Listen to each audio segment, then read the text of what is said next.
Hello and welcome back to Top Bin TV.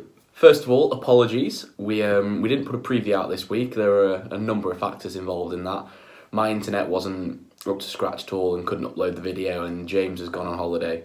So do apologise for that, but we did put our predictions down and wrote them down. So first thing we're going to do is go through them, and then we're going to review all the fixtures from the Premier League this weekend.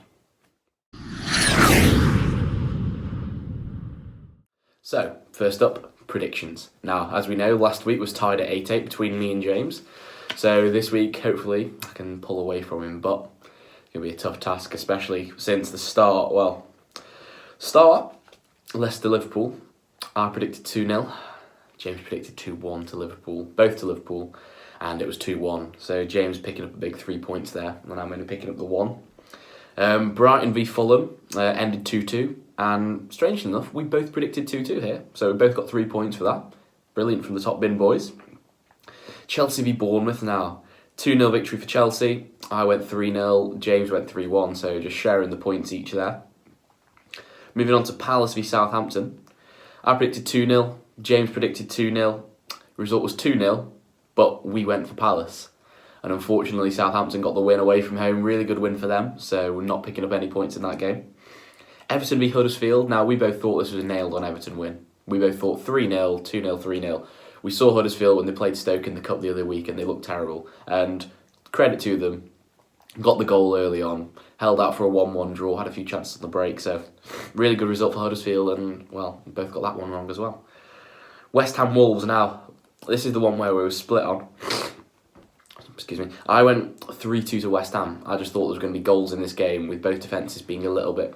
Well, I say both defences. Wolves have looked okay at the back, but still think they're still going to concede goals.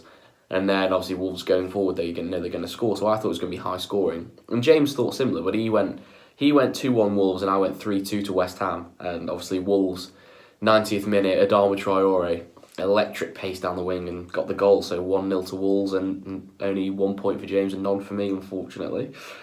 City Newcastle, both went for a City win. I said 3-0, James said 4-0. It's 2-1, it was much closer than we thought. City a bit sloppy again, but 1 point each, share of the spoils. Arsenal v Cardiff. Now, we both went for an Arsenal win. I said 4-0, didn't see Cardiff getting on the score sheet. James said 2-0, and then strangely enough, what a game it was. 3-2, late winner from Lacazette to Arsenal, and 1 point each, but really good game to watch that was. Burnley United. We both said 2-1 United win. We thought they'd grind it out, having Burnley, they played again in midweek, and we sort of went the way we went with it being 2-0 to United, but Burnley just couldn't get that goal, so just a point each for us. And finally, Watford v Spurs. Now, we both thought, I thought it was going to be a 3-1 win to Spurs. I thought there'd be goals. James went 2-2, thought it might be a draw because of home advantage. Turned out the home advantage was key and Tottenham went at the races, and it was a 2-1 win to Watford, so no points for either of us there. Which leads us to the overall points for this weekend. I've taken 8, James taken a big 11, so he's won this week and it's taken the overall. He's now winning 19-16 ahead of last week, so got a bit of catching up to do after the international break.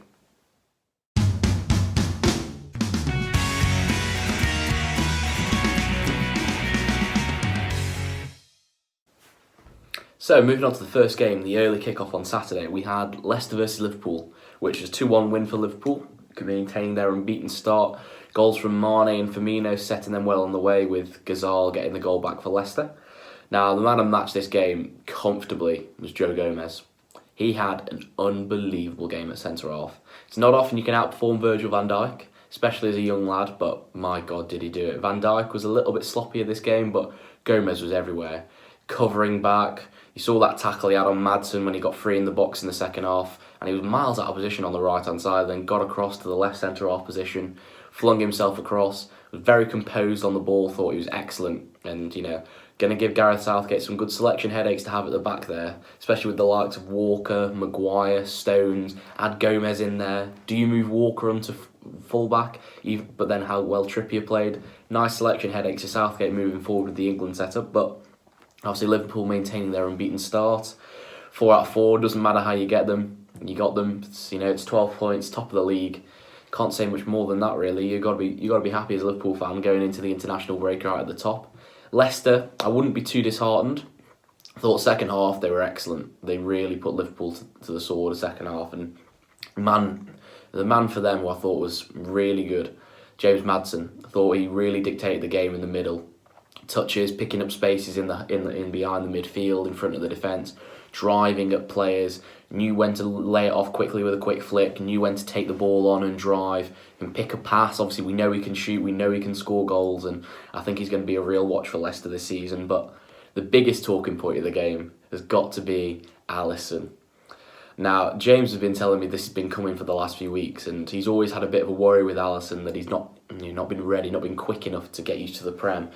And it seems to have shown here because he's trying to dawdle on the ball, take a lot of time, and unfortunately for Liverpool fans, he's had one of the cock-ups of the season, no doubt about it. Although Czech did try and get close to him on the Sunday, but we'll come to that in a bit. But no, I think it was a moment of madness. Got a bit too cocky on the ball at 2-0, a bit too relaxed, and great play from Iheanacho, and then that led to the goal. But if you're Liverpool, don't get too disheartened over this, because if that's the only goal they've conceded this season, and apart from that, they've been really resolute at the back. So, and the fact that they managed to hold on throughout the relentless pressure from Leicester, and could have had one or two more on the break, I wouldn't be too disheartened. Liverpool, you didn't play well, picked up the 3 points, and that's all that matters at the end of the day, and you're top of the league. So, good day for Liverpool, but Leicester fans, don't be too discouraged. I thought the performance was very good. Now moving on to Brighton versus Fulham. Obviously this game ended 2-2, exactly like we predicted, and what a game. I mean, Fulham started out, I wouldn't say they were great. They kept the ball well, but they didn't really create any chances too many chances in the first half. And obviously Brighton had the early penalty in 20-odd minutes with Gross. Really good save from the goalkeeper, Bertinelli. And, I thought Brighton were going to, take the lead in this game. It was going to be Fulham fighting back, but no.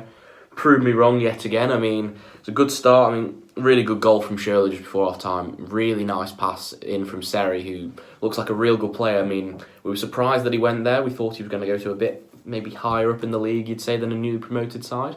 But it was an absolute steal for Fulham, because the link-up with Shirley was sensational and a really composed finish from them. And then, obviously, Mitrovic, the main man, just chasing a hopeful ball and too strong for the defender. Looks like he's in red-hot form at the moment. Missed the initial chance, but obviously was there for the rebound. But you've got to be there. And he's put himself about, and, you've got to say, with him leading the line, Fulham look like they're going to score goals. And that's a main, really big positive for Fulham. But then, obviously, in the second half, Brighton's pressure did eventually, result in a goal. They got a few nice chances in behind before the goal, obviously with Solly March blasting it over the bar. But the main man, the man of the match, Glenn Murray again, coming in clutch towards the end of the game. He may be 35, 36, but there's not many better poachers around in the Premier League right now if you're a mid-table side. The stats say for themselves, and popping up with the 2 goals here with a late penalty after Gross missed it earlier in the game, and really grabs the game by the scruff of the neck when his side needs it, and always puts himself in the right positions. If the ball comes into the box from Brighton, Glenn Murray's going to be near the end of it. He's going to be getting on the rebound, he'll be battling for the initial header. And it's surprising how many headers he wins, considering he's not that big a bloke, but just that old craft and guile that he's got as an older centre-forward, and it really paid dividends. And as long as Brighton keep him fit and keep him playing, and the way they're playing at the moment, they're playing really well. They played well last week at Liverpool for a 1-0 loss and could have got a draw. They'll be disappointed to have drawn this game, but good character to come back from 2-0 down, especially against a side that keeps the ball as well as Fulham. So you can't really complain. Fulham very clinical, and really good from Brighton just to be able to come back into that game. Now moving on to our next game, we have Chelsea versus Bournemouth. Now this obviously ended in a 2-0 win for Chelsea, nice home win. And maintaining their perfect start as well, joining Liverpool at the top of the league, just behind them on goal difference, with goals from super sub Pedro and Hazard later in the second half.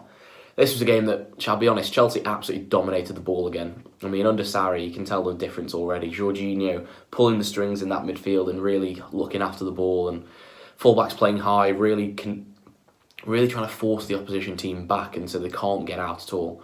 Although I say that, Bournemouth first half, Callum Wilson had an absolute golden chance. A lovely ball in from Rico, and I don't know how he's put it over the bar, if I'm honest, and that's a big chance in these sort of games where Eddie Howe's looking for that chance on the break. He knows they're going to have the ball, and that was a chance Bournemouth really needed to take at 0-0. And then again, even in the second half, Chelsea were creating openings. Obviously, Alonso hit the post in the first half, but they were really they weren't creating clear cut chances. Bournemouth are holding very strong, very resolute, and it was all about being patient for Chelsea.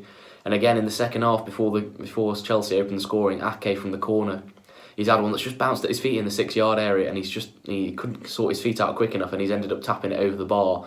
That could easily again be 1-0 or even 2-0 if Wilson takes the chance, and that's a completely different game then for Chelsea. But credit to them, they stuck at it. Pedro comes on, and within a couple of minutes reaps the rewards. Deflected shot, but you're going to take them. And then the man of the moment for Chelsea, not Eden Hazard, surprisingly. Our man of the match for this was Marcos Alonso. We thought he was absolutely outstanding down that left flank, up and down all game. Plays very high, even though he's playing as a regular left back now, and he just always seems to be involved. He had a couple of chances where he could have scored. He's hit the post. Begic made a good save, and then he's played a lovely assist after he's got played it in the left channel around the edge of the box. Hazard's played it to him. He's done a lovely little swivel, and then he's laid it back into Hazard's path. He's smashed it into the bottom corner, and I don't think you'll find many better left sides in the Premier League than that. Probably they're up, those Hazard and Alonso alongside probably Robertson and Mane, probably the two of the most feared left back, left wing combinations, because they always seem to assist each other. And going forward, Chelsea, another good win. It's going to take time under Sarri still to sort out all the kinks, but 4 out of 4, perfect start, a really good base to build from for them if they want to get back into the Champions League this year. Moving on now to our next game, we have Palace versus Southampton. Now, this ended in a 2-0 win for Southampton, surprisingly, which we thought was one of the surprise results of the weekend. We thought Palace at home should be able to go out and get the 3 points in this game. It's one they would have targeted to say, right, this is a great chance to get another 3 points on the board. Everyone fit playing, Zaha, Townsend, even, Benteke, but he can't score, obviously, but Southampton really dominated the game. I thought Lamina and Højbjerg in the middle of that midfield were excellent. I think we remember saying last week in our preview that their midfield on paper is very good, with the likes of Lamina, Højbjerg, Romeu, Davis, and they've got so much depth there. It's surprising they don't control and win more games, because they've got that talent and creativity in there. And for once, it finally showed. I thought they were great in the first half, really dominated. Obviously, in the second half, Palace came back into it after Ings got the early goal. But then, even going back up the other end, Austin's missed a penalty. It was a poor penalty. I'm surprised Danny Ings didn't take it, to be honest. But they were relentless on the counter-attack. They rode the luck a little bit. I thought Benteke missed some absolute gilt-edged chances for Palace. One where he's taken it down the left channel and shot straight at the keeper. The header in the 6-yard box where he headed it straight at the goalkeeper. As a Palace fan, you must be wondering, is it time to start that other young lad, Sorloth, or play Zaha up front in the lead striker role instead? Because he really looks like he's struggling. He's seriously struggling to get his goals, as we put the stat up last week. He's not scoring. He's not scored many. He's scored if he scored 3 league goals last season, not got off the mark this year, and his last goal was in December. So, is it time to get rid of him, Palace fans? Please let us know. But a really good win for Southampton, obviously capped off by the counter-attack at the end with Højbjerg just to kill the game off. But it was quite an even. On reflection, the second half, it was probably a lot more an even game than Southampton would have wanted it to be after the first half, after where they controlled the game. But credit to Palace for trying to get back in it, but need to be more clinical when they get the chances in front of goal. And a good win for Southampton and back off the mark. And hopefully they can kick on from there and get themselves away from that relegation zone if you're a Southampton fan. Our next game, we have Everton versus Huddersfield, which ended in a 1-1 draw. This was a bit of a surprise as well, to be honest. We thought Huddersfield would be blown away here. Everton, red-hot form, still not lost this season and obviously still unbeaten, but we thought they'd have way too much for Huddersfield. We watched them when they played Stoke in the Cup the other week and they were really poor. Didn't really create many chances. It was all long balls, all 50-50s. They never really created any clear-cut opportunities, and I'll be honest, I was surprised. It was a commanding performance from a Stoke team against them, and I thought, well, if that's happened with us and we're not playing very well at the moment, I thought Everton, with the form there, and especially with that man Walcott, who's absolutely firing at the moment down that right side, and the creativity in the team with the likes of Sigurdsson, I thought they would be comfortable. But no, Huddersfield, credit to them, got a set piece early doors, got the goal with Billing, and then really restricted Everton to a lot of very, not very clear-cut chances, a lot of half chances, but they held firm for a lot of the game. Everton did hit back pretty much instantly with Calvert-Lewin with a really good ball in from the left side from Luca Dean and a good header, but following that, it was a really, really tightly contested game, to be honest. Huddersfield looked quite good on the counter-attack, had a few little looks, few little openings on the break in the second half, but kept Everton out really well. And bit of lack of cutting edge, really. It was quite weird. I mean, were Everton missing Richarlison down the left side? Were they missing that extra bit of spark out there? But instead of, because they played Calvert-Lewin out wide as pretty much a wide striker, so were they lacking a bit of width on the left side, cutting inside? But really good point for Huddersfield. They've been through a bit of turmoil the last couple of weeks, and not really great results. People thinking, oh, is it going to be second season turmoil? Are they going to go down? But to go away to Goodison, get a point, always a very good point there. A lot of big sides to take a point away at Goodison, so can't complain with that. And hopefully for them, that'll kickstart their season. A flip side for Everton. I mean, disappointing draw at home, that is. A lot of draws early under Marco Silva. I know they're unbeaten, but they would be liking to win they would be liking to win more games. I mean, it's still a positive start to build from. Everything it's still not lost yet, but I think when Richarlison comes back, I think they'll be in a lot better shape. They just lacked a bit of width and a bit of pace on that side, because Calvert-Lewin played pretty much as a striker from that left side, and just changes the dynamic when you got two players stretching the game instead of just the one with Walcott, and even he likes to come inside. So I think going forward, though, I think Everton will be fine. I think should have a good season under Silva and should be very positive with the start. Moving on now to West Ham v Wolves. Now, this is almost getting to the territory where West Ham really did need to win this game already, even early this season. They needed to get off the mark. They really needed to get that point, and obviously didn't in the end, with Wolves coming out with 1-0 winners. That late goal from Adama Traore, and we've got to say, me and James both think what a player he is. I noticed him early in the Barca B setup a couple of years ago, and the thing that strikes you with him, his size and his pace. You've never seen a small lad that quick he's built like a central defender. He's a bit of a throwback to, for those of you who know, the Brazilian Hulk, as he's coined. He's a bit like him. He's built like a man mountain, and his pace is electric. I think when I was watching it, he was a couple of yards behind Cresswell before Neves intercepted the ball, and then as soon as it got played into Bonatini, a couple of seconds later, he's a couple of yards ahead of him. He's had about 15 yards on him. It was unbelievable, the pace, and really good finish from him. The always big thing with him, Wolves fans, was end products. Back in the day when he signed for Borough. Back when he was younger, when he first came over to England as well, his end product was really lacking. He'd balloon crosses 50 yards over, couldn't shoot. I mean, we always known he's one of the best dribblers. I mean, I would comfortably say he's one of the best dribblers in the Premier League for the pace and the way he changes direction and his strength. And you'll just see this season the amount of times he'll run past a few players just like they're not there. But if he sorts out that end product, Wolves, you've made an absolute serious signing there. And he's still only 21, 22, so he's got a lot of years ahead of him. For West Ham, still winless, not looking good at the moment, not a good start. I mean, they had some chances, but then again, Wolves had a couple of chances as well. It was quite an even game, if I'm honest, but both sides fluffing the finishes. I mean, I think Raul Jimenez in the second half, one-on-one in front of goal with a cross coming across the box, 6 yards out, first time finish, you'd think, comfy. Fluffed his lines, basically tripped over the ball. And then you think, for West Ham, he had the Antonio header, which looped towards the far corner. Had Arnautovic's chance where he cut inside and smashed it into Patricio's head.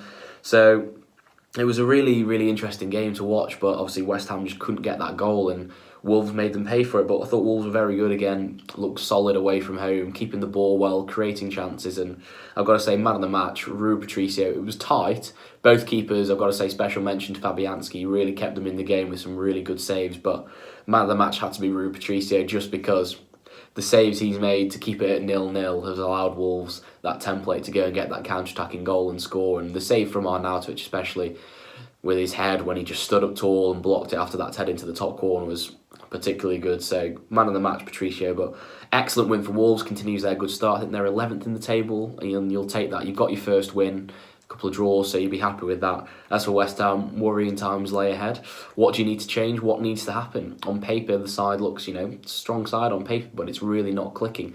Have you bought too many, luxury players? Have you done a bit like what Stoke did? Buy a few too many luxury players and you lose that sort of grit in the midfield?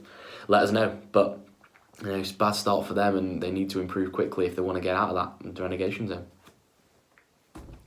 Moving on to the late kickoff on the Saturday, we have Man City versus Newcastle, which ended in 2-1 for Man City. Again, City, not at the best this game. I thought they were quite sloppy again on the ball. I mean, they got the quick start with Sterling scoring very early on after a couple of minutes, and we thought, okay, this is going to be the floodgates. But again, their passing was a bit sloppy. They looked a bit it's not like they were lacking creativity. They got enough on the pitch there with David Silva, Sterling, Mahrez, but it was sloppy balls, giving the ball away in bad areas, not playing the ball at the right time to get the person in, always going back to feet and having him fronted up against the man. And they paid the price in the end in the first half with Newcastle. Rondon, I thought he was exceptional up front, holding the ball up and bringing people into play. And again, it was just a simple little counter attack like that, up to Rondon, laid it off to Perez, played a lovely ball into him. He's run down the channel. Rondon, he's got into the box and he just squared it. And big credit to DeAndre Yedlin, who sprinted from his own half, outgassed, I think it was Jesus who was marking him, and tapped it in for 1-1. And at the break, you're thinking, well, Benitez's plan's working perfectly here, frustrating them, 5 at the back, City not creating many chances, and you think they might be able to nick a point here, but the man of the match stepped up for us, Kyle Walker. I mean, absolutely relentless strike that was. For those of you who haven't seen it, definitely check it out. From 30 yards out, he's drilled it about a couple of inches off the ground all the way into the bottom corner. He's hit it like a train. I've got to be honest, that's worthy of winning any game. And Newcastle will obviously be disappointed that that's what's beat them, but take heart from the fact that City didn't create too many chances and that they've gone down to an absolute thunderbolt instead of being drubbed 5-6-0. So they've showed a lot of character and looked solid. Special mention as well has got to go to Dubravka for that triple save. I mean, the first one was good, but then to get straight back up and save the second and then the third as well, when you might have thought Silva might have been offside, even though it came off the Newcastle man. So special mention to him for that. But another under-par performance for City, but again they've got a result. So 10 points out of 12, you'll take that at the start of the season, still unbeaten. I mean, the result at Wolves last week, I still think that'll turn out to be quite a good point. I think people will go there and really struggle on the back of Wolves' performances when they start growing in more confidence. And, like Liverpool, they've not played well, but they've won again. So, it's looking like it's going to be a really good title race between City and Liverpool and potentially Chelsea at the moment. So, and do we count Watford in? Well, we'll come to that in a bit. But really good, good win for City. Obviously, not the best performance, but I'm sure they'll improve. And Newcastle showed really good fight, good character, and I'm sure Benitez will pick up the points. And obviously, Newcastle's still not on a big side yet. We know how big a club they are, but on paper, you've got to be happy with the mid-table finish this year. Don't look any higher, don't get your hopes up, because as soon as that happens, you may end up, you could end up back down there again very easily. Let's not forget, this is still your second season back in the Premier League after coming up last year, so you haven't been back long yet, even though you've got a good team. So to be happy with the mid-table finish, and I'm sure Raf will be able to bring that. So, moving on to Sunday's fixtures, we have Cardiff versus Arsenal. Wow, what a game this was. I think this is probably one of the best games of the weekend, comfortably, along with the Brighton-Fulham game. And got to say, Cardiff were exceptional this game. They created chances, they looked threatening. Obviously, Arsenal are always going to be good going forward, but they capitalised on Arsenal's defensive undoings at the back, and really, they could have scored 5 or 6 in this game, if I'm honest, if they were a bit more clinical. But, they finally got their first goals and they showed real good fight against, obviously a good side in the Premier League. So Cardiff could take a lot of heart from this game.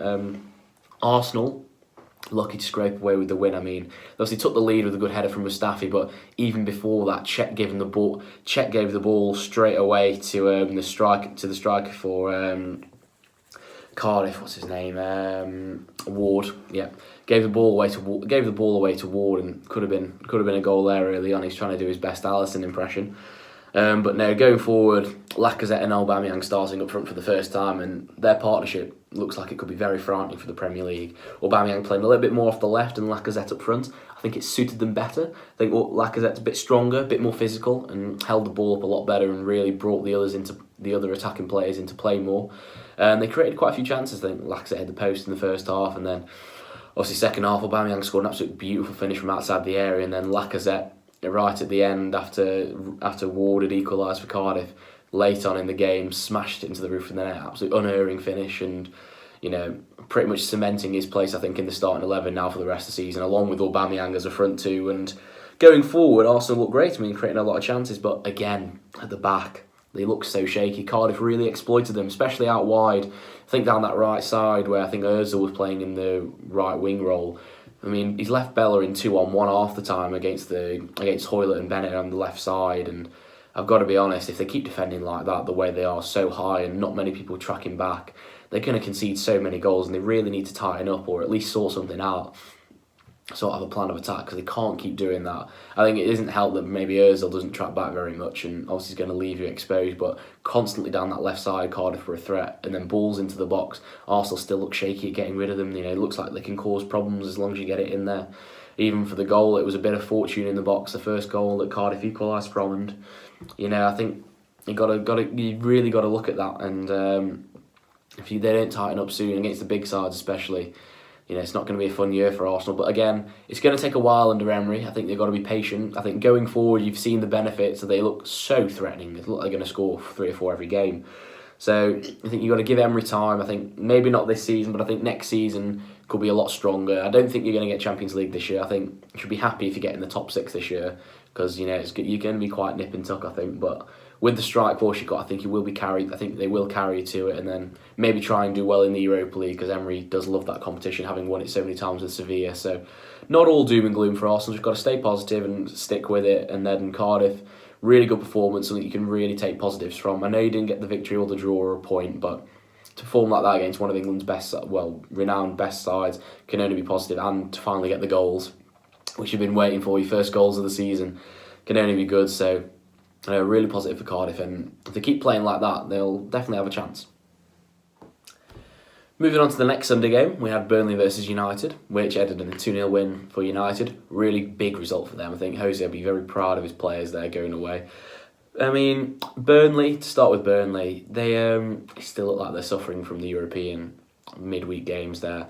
But obviously, they're not in that anymore. They've got a nice international break to get refreshed. They've obviously played played 10, 11 games already this season. So I'm sure Dyche will use this time to rest his players, revitalise them and get them back ready because, after this start they've had in the Premier League, they need a good second half leading up to Christmas here in this first half of the season to get themselves going. Because if they keep from where they are now, they're already in the relegation zone. They need they need to get some results to get them out of there. I think they'll have too much. I'm sure Dyche will be able to pick up the points, and I'm sure, especially after the way they performed last season, I'm sure they will have enough to get out of that bottom 3 and establish themselves in the mid-table. But they need to start getting some results in soon, otherwise it could start to be trouble time. United, I thought they were much better. I think they played a much better game. Obviously, Burnley were a bit jaded, a bit tired from midweek, but I'm not going to use that as an excuse. I thought United were good. I think the front 3 of Sanchez, Lukaku and Lingard looked very good. A lot more fluid. They got into much more dangerous areas. Lingard's moving. Sanchez obviously great on the ball, and Lukaku, I know he hasn't scored yet, but he's always a threat. You got a 6'3", 4" centre forward who's big, quick, strong, good in the air, scores every type of goal. He's eventually always going to score, and we know his quality after the World Cup as well. And good for him to get 2 goals and get off the mark. I thought his header in the first half was exceptional, and then obviously good finish again in the box, just being a predator for the second goal. And really nice, comfortable 2-0 away win. The clean sheet will please Mourinho after all the defensive troubles he's had recently, conceding a lot of goals. And another shout out got to go to Luke Shaw. I thought he was really good again from left back. I think going forward as well for England, that's good, getting him back into form, get him in the fold, because if there's one thing we maybe lacked in that team in the World Cup, it was a left-footed left back who was able to go up and down and play that wing back role and attack well. And I know Young did well and did a job, but he's always cutting inside. Having that option of going down the wing, getting to the byline and cutting it back, I think that gives us another dynamic going forward. And obviously with the pace he's got as well, I think Gareth Southgate will be very excited to have him back in the fold. And so really impressed with him. And obviously United looking much more assured, looks much better. I think Lingard coming back into the team's really helped them, with his movement, the positions he picks up, just helps link the play up a lot better, rather than them having to resort to hoofing it long or, not looking like they've got no ideas. They've got somebody in that area in between the midfield and the attack who can pick the ball up, as well as Sanchez, to be fair, with him coming back in. They've got 2 players who can do that and running behind as well, so it looks so much better with that front 3, and I can see that being their attacking trio moving forward. But yeah, really good for them. And Burnley, well, I think you've got to say, this first half of the season has been a bit weird with the Europa League, but come after the international break, we'll see how well Burnley are going to do this year, and I'm sure they'll have too much, and hopefully for them I'm right, and they can move themselves away from that relegation zone nicely. But good win for United, back on track, and hopefully pushing again to that top 4. So for the final game of the weekend, we have Watford versus Spurs, which another surprise result here. Ended in 2-1 to Watford, maintaining Watford's unbeaten start, 4 wins out of 4, top of the league.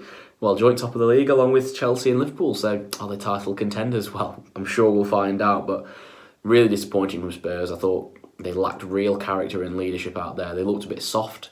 As people used to say about Spurs, they look soft at the core, and they looked like that a bit again here. They looked like they ran out of ideas. Watford really compact, limited their chances to mainly just crosses into the box. There were a lot of them, a lot of crosses, but again, Watford just dealt with them really well. I mean, they really neutralised the threat of Eriksen and Ali on the ball in those pockets, really shut the space down. And if I'm honest, they were unlucky to go behind. Obviously, it's an own goal. It's a nice cutback, but it's a really unfortunate goal to concede, and they would have been disappointed at that, but there's not much you can do sometimes. But again, coming back from 1-0 down to win 2-1 against really top side in Spurs shows unbelievable character from them. And I thought the man of the match again for me, the big man, Troy Deeney, looks so revitalised in the system, playing a bit deeper. And obviously, you see the one bit that really summed it up for me was when he went shoulder to shoulder and sent Davison Sanchez flying. That's this big, strong Tottenham centre half, and he sent him absolutely packing onto the floor and won the ball back. Got a beautiful ball in. Obviously, they hit the bar from it, but really good goal from him. And then obviously, Cathcart. And I thought another person to mention as well, Holobas down that left side was excellent. I thought his delivery into the box was great. He was up and down, good pace. And I think he's a real threat for them going forward as well. He's always had that bit of creativity from that left side, and with that set piece delivery as well as and those crosses he can put into the box, the likes of Deeney. I think Watford, they could have a very special season on their hands here. I don't think they're going to be title contenders, but could definitely see them trying to finish best of the rest and even potentially try and get in that top 6 with Arsenal's struggles at the moment. You'd think they could give Arsenal a really good game right now, and if they're theoretically the 6th place team, who knows? But yeah, Spurs, very, very disappointing for Spurs. I thought, they coming off the back of that United victory, I thought they'd really build on that. Going to Old Trafford, winning 3-0. I thought they'd really kick on from there and continue their good start to the season, but wasn't to be for them. And they've really got to, sharpen up over the international break. Obviously, a lot of players will be going away on international duty, but I'm sure Pochettino will be wanting to, get them back in and really give them some hard work in training just to get them back to where they need to be. And they could really do with a win in their next game, just to shake off this game, get rid of it, get it out of the memory, and move on as quickly as possible. Because with the way Liverpool and Chelsea have started, they don't want to lose too much ground too early, because it doesn't look like they're going to stop. Oh, and City as well. Obviously, they don't want to get too far behind. So still early doors though, and they're still right up there. So I still think they're going to be contenders, and I think they'll finish in the top 4 this year. But no, really need to improve. But Watford, how high can you go? How far can you go? Watford fans, let us know. How do you think you're playing? I think Javi Gracia's done a great job, and what's a realistic aim this season? Where do you think you can finish? Please let us know. That's been our review for this game week 4. Obviously, we're moving into the international break now, so there won't be a preview or a review for the next coming week until next week on the Friday before the weekend's fixtures start. Moving forward as well, we've got a Champions League video about to drop, which will be dropping very soon. So we'll keep that one numb for you. And then on the 18th of September, I think me and James are both going to Liverpool PSG in the Champions League in his hospitality area. It's really nice. So we're going to be using that, and we're probably going to vlog the game, so that'll be very good. And we'll give you a nice little insight into a Champions League night at Anfield and a bit of a review on PSG as well.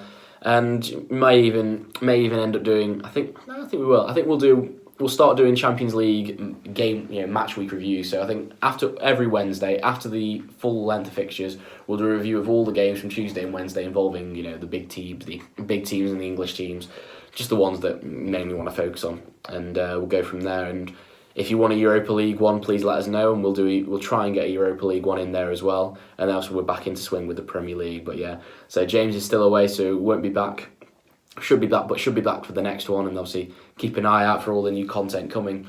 So if you've enjoyed this video or enjoy our content, please give us a like. If you want to see more and follow our predictions, our reviews, or our videos on the Champions League or our vlogs, please subscribe. Obviously trying to get as many as we can, trying to grow, and hopefully you're enjoying the content. So please give us a like or subscribe, and thanks for watching.